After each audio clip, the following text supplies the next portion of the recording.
ഇത് മുരിങ്ങയില. ഇതിപ്പോൾ എൻ്റെ കയ്യിൽ കിട്ടിയതുകൊണ്ട് കേട്ടോ, ഇപ്പോൾ ഓർമ്മ വന്നുകൊണ്ട്. പിന്നെ ഇത് ഞാനിപ്പോൾ പറിച്ചു വെച്ചതാണേ, കുറച്ച് നേരമായി.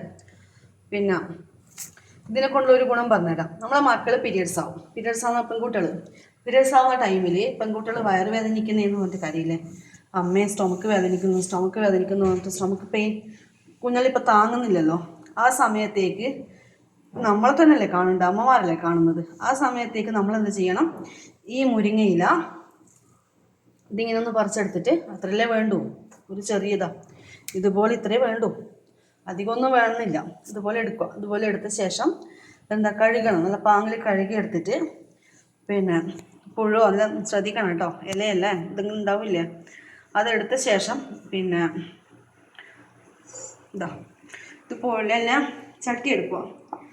ഇരുമ്പിന് ചട്ടിയാണ് ബെസ്റ്റ് കേട്ടോ, അലൂമിനിയം എടുക്കുന്നതിനെക്കാട്ടും ഇരുമ്പാ ബെസ്റ്റ്. ഈ ഇരുമ്പിന് ചട്ടി എടുത്ത ശേഷം ഈ ഇരുമ്പിന് ചട്ടി കഴുകണം.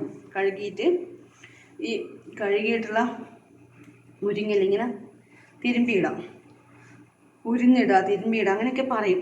ഇതൊക്കെ ഉരിഞ്ഞിടുക എന്നാണ് ഞങ്ങൾ പറയാൻ തോന്നുന്നു. അതെ, ഞങ്ങളങ്ങനെ തന്നെ പറയാം, ഉരിഞ്ഞിടൽ. അപ്പോൾ അതങ്ങനെ ചെയ്തിട്ട് കുറച്ച് ഉപ്പ്, പേരിനായിട്ട് ഉപ്പ് അധികം പാടില്ല, പേരിന് ഉപ്പ്, കുറച്ച് വെള്ളം കൂടെ തെറിപ്പിക്കല് കേട്ടോ. വെള്ളം കൂടെ കുറച്ച് തെറിപ്പിക്കും. വെള്ളം കൂടെ തെറിപ്പിച്ചിട്ട് അടുപ്പിൽ ഗ്യാസോ അടുപ്പോ ഏതായാലും ശരി ഒന്നിങ്ങനെ ഓട്ടിലിട്ടിട്ട് ഒന്നിങ്ങനെ ഒന്ന് വാട്ടിക്കൊടുത്ത് നോക്കിയേ. മക്കളുടെ വയറുവേദന, പീരിയഡ്സ് ടൈമിലുള്ള വയറുവേദന പമ്പ കിടക്കും. എൻ്റെ വീട്ടിൽ എൻ്റെ മോള് കരയുമ്പോൾ ഞാൻ ചെയ്തു കൊടുക്കുന്നുണ്ട്. എനിക്കും ഇതേ പെയിൻ ഉണ്ടാവാറുണ്ട്. അപ്പം ഞാനും ഇതേ ടിപ്സ് എടുക്കാറുണ്ട്. ചെമ്പരത്തി പൂവിലൊരു ടിപ്സ് ഉണ്ട്, ഞാനിതാണ് അധികം ചെയ്യാറ്. നിങ്ങൾ ട്രൈ ചെയ്ത് നോക്കണം കേട്ടോ.